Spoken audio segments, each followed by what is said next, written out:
Le fait d'avoir l'attitude de tout critiquer. Un manque de cohérence dans ses actions. Un manque d'attention. Ceci exige une connaissance de nous-mêmes et de nos enfants. Ceci exige une mort à soi-même pour le bien de l'autre. Ceci exige que j'ajuste ma manière d'être pour le bien-être d'un autre, plus grand que l'obstacle à éviter. 2. La manière de former. Éphésiens 6.4. Et vous, pères, n'irritez pas vos enfants, mais élevez-les en les corrigeant et en les instruisant selon le Seigneur. Le mot traduit élever-les n'apparaît que 2 fois, les 2 en Éphésiens. L'autre apparition de ce mot se trouve dans le 5e chapitre du même livre. Éphésiens 5.29. Car jamais personne n'a haï sa propre chair, mais il la nourrit. Comment nourrissons-nous notre propre corps? Est-ce qu'on prend la baguette et la lance vers la bouche en espérant que quelque chose va rentrer? Non, il y a un soin qui est donné au fait de se nourrir. On le fait cuillerée par cuillerée. Voici le soin qui doit être donné à la formation de nos enfants. De la même façon que la culture indienne nourrit l'enfant à la main, il faut nourrir l'enfant, l'élever. C'est un regard individuel, en personnel. Voici la manière, et maintenant nous allons tourner le regard vers les outils.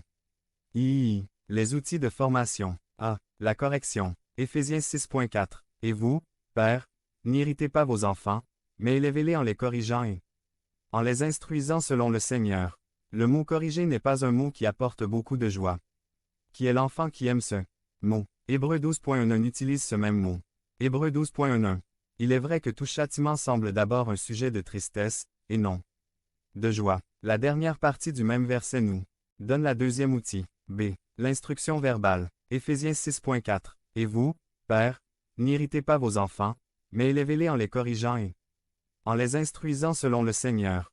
Cela parle du fait de placer devant la pensée. Le sacrificateur Eli et le roi David sont tous les deux critiqués pour le fait qu'ils n'aient jamais réprimandé leurs enfants. La première partie du Proverbe 4 met l'accent sur le rôle prééminent de cette instruction. Proverbe 4,1-6. 1. Écoutez, mes fils, l'instruction d'un père, et soyez attentifs, pour connaître la sagesse. 2. Car je vous donne de bons conseils. Ne rejetez pas mon enseignement. 3. J'étais un fils pour mon père, un fils tendre et unique auprès de ma mère.